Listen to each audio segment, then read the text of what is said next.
Hello everyone, so this is Neha Sharma and I am a second year MBBS student from SRVS Medical College.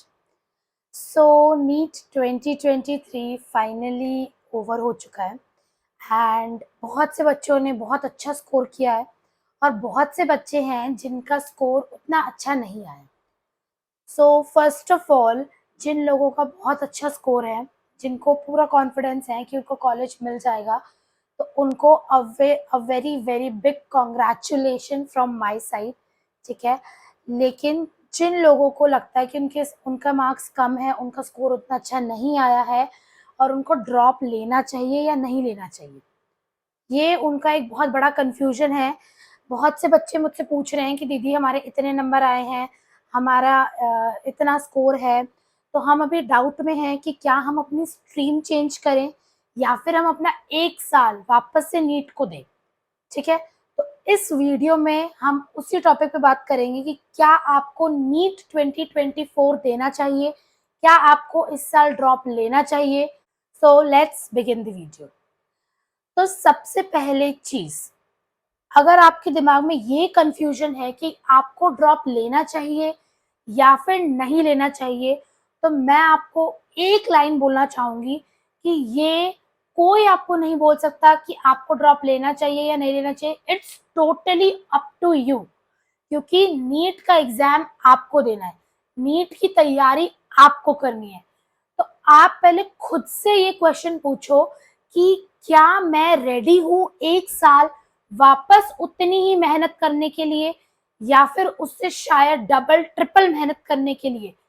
जो मेहनत मैंने इस साल की थी उससे डबल ट्रिपल मेहनत करने के लिए क्या मैं रेडी हूँ? क्या मैं वापस से सब कुछ छोड़कर सिर्फ पढ़ने के लिए रेडी हूँ? क्या मेरे अंदर इतना जोश है कि मैं वापस से उस एग्जाम के लिए वापस से एकदम रगड़ के मोटिवेट होके फोकस होके पढ़ सकता हूँ? अगर तुम्हें 1% भी कॉन्फिडेंस है ना कि तुम कर सकते हो, तो मैं तुम्हें कहती हूँ तुम ड्रॉप लो। लेकिन अगर तुम्हें ऐसा लगता है ना कि नहीं, अब वही वापस से बुक्स, वही सारी बुक्स को दोबारा पढ़ना, वही टॉपिक्स दोबारा देखना, एक माइंड में बहुत गंदी फ्रस्ट्रेशन आ जाती है और बहुत ज़्यादा सैचुरेशन आ जाता है। अगर तुम्हारे अंदर वो सैचुरेशन आ चुका है ना, तो मैं तुम्हें यही बोलूँगी कि यार तो तुम ड्रॉप मत लो।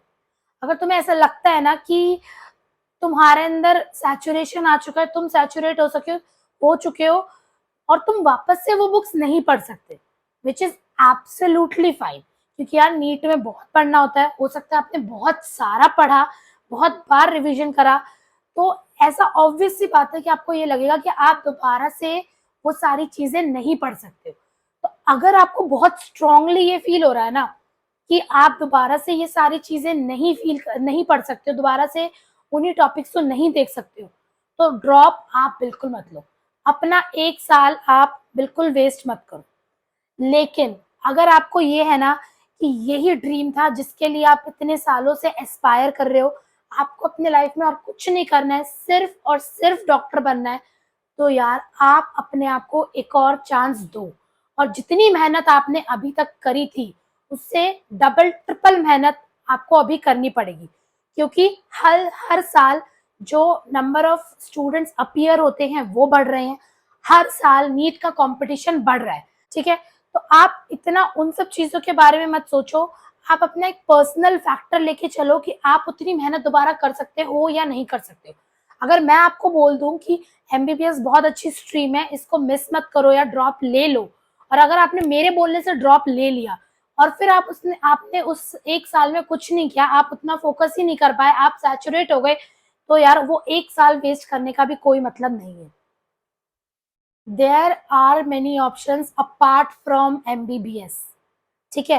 तो इसकी भी मैं एक वीडियो लाने वाली हूँ कि आप एमबीबीएस या जेईई के अलावा और क्या ऑप्शंस हैं आप लोगों के लिए, क्योंकि हमारे इंडिया में स्पेशली मेडिकल बच्चा ले रहा है, तो या फिर तो वो इंजीनियर बनेगा या फिर तो वो डॉक्टर बनेगा। बस यही 2 ऑप्शन हमें दिखते हैं एंड वो सिर्फ आपके साथ नहीं है, वो मोस्टली सबके साथ ही है। सबके घर में यही कहानी है। तो मैं आप लोगों के लिए कुछ ऐसे कैरियर ऑप्शंस लाऊँगी, ऐसे करियर्स हैं जिस पे आप एक्सेल कर सकते हो apart from neat and JEE, ठीक है? तो उसके लिए आपको इस चैनल को सब्सक्राइब करना होगा, तो चैनल को सब्सक्राइब कर लें क्योंकि वो वाली वीडियो भी जल्दी आएगी। तो बस यार मैं यही बोलूंगी कि अगर तुम ड्रॉप करने का सोच रहे हो ना, तो अब तुमने सोच लिया ना, तो वापस से करना स्टार्ट कर दो। अब इस उम्मीद में मत बैठो कि एक बार रिजल्ट आ जाए, एक बार मैं काउंसलिंग में पार्ट लेके देख लूं, फिर उसके बाद सोचेंगे कि करना है कि नहीं करना, क्योंकि अगर तुम तब सोचोगे ना तो बहुत लेट हो जाएगा। तुम्हें पता है कि तुम्हारा स्कोर कितना आ रहा है, मोर और लेस स्कोर वही आने वाला है। तुम्हें पता है कि तुम्हारा सिलेक्शन होगा कि नहीं होगा। तुम्हें ये भी पता है कि कट ऑफ कितनी जाती है। हर एक चीज का आइडिया हमें रहता ही है, तो उस हिसाब से वाइजली डिसीजन लो। मैं अगर अपनी एक फ्रेंड का बताऊं, मेरी एक फ्रेंड थी, उसके 520 या 530 ऐसे कुछ मार्क्स आए थे जब मेरा सिलेक्शन हुआ था उसके साथ ही। तो वो भी यार पढ़ने में बहुत अच्छी थी। अब वही है, वो 3 घंटे अब बहुत डिफरेंट होते हैं, हम प्रेडिक्ट नहीं कर सकते। लेकिन उसको ये था कि यार मैं अब दोबारा से वही सारी बुक्स दोबारा से मैं नहीं पढ़ सकती। तो उसने क्या किया, उसने डेंटल ले लिया। एंड नाउ अब वो अपने कॉलेज लाइफ इतनी इंजॉय कर रही है, उसको कोई रिग्रेट नहीं है कि उसने एमबीबीएस नहीं लिया, उसने डेंटल लिया। तो यार मेन जो मोटिव होता है लाइफ का वो होता है कि आप जो कर रहे हो उसमें आपको खुशी मिले। ठीक है, पैसे की बात नहीं है, पैसा हर जगह से आता है। डेंटल वाला भी डॉक्टर ही कहलाएगा, एमबीबीएस वाला भी डॉक्टर ही कहलाएगा। दोनों के काम भले ही अलग है पर कहलाएगा डॉक्टर ही। ठीक है, तो रिस्पेक्ट की बात होती है तो वो वहां से रिजॉल्व हो चुकी है। पैसे की बात आती है तो पैसे इंसान बहुत सारे तरीकों से कमा सकता है। तो एमबीबीएस सिर्फ इकलौता ऐसा ऑप्शन नहीं है, बल्कि एमबीबीएस में तो बल्कि लेट पैसा और आता है। तो वो चीजें सब मत, वो सब मत सोचो। बस हाँ, अगर तुम्हें ये है ना कि यही मेरा ड्रीम था, यही ड्रीम है मुझे और कुछ नहीं बनना, मुझे सिर्फ डॉक्टर बनना है ना, तो तुम ड्रॉप लो, तो तुम अपने आप को एक सेकेंड चांस दो। ठीक है, अगर तुम्हें बहुत स्ट्रांग फीलिंग है कि तुम कर सकते हो, लेकिन तुम्हारे आसपास वाले तुम्हें मना कर रहे हैं, तो भी उनकी मत सुनो। अपनी फीलिंग, अपने आप का डिसीजन है, तुम्हारा खुद का डिसीजन है, वो डिसीजन लेकर जाओ। So all the very best guys, मैं यही बोलूंगी। ठीक है, दोनों ही डिसीजन अपनी अपनी जगह अच्छा है। ऐसा नहीं है कि एमबीबीएस एक लास्ट ऑप्शन है, और ऐसा नहीं है कि एमबीबीएस नहीं करोगे तो बाकी जगह तुम्हें कुछ नहीं मिलेगा। बहुत चीजें हैं। अभी हम जिस स्टेज पे है ना, वहां पे अपॉर्चुनिटीज भरपूर है, बस करने वाला होना चाहिए। So that's all for this video guys. अगर अभी भी आपको कुछ डाउट है तो आप मुझसे कमेंट करके पूछ सकते हो। नेक्स्ट वीडियोस और भी बहुत सारी आ रही है रिगार्डिंग नीट 2024 स्ट्रैटेजीज, और जिनको काउंसलिंग में हेल्प चाहिए, काउंसलिंग से रिलेटेड वीडियोस आएंगी। ठीक है, तो इस चैनल पर बने रहना, वो सारी वीडियोस जल्द ही आएंगी। So thank you so much, bye bye, see you soon.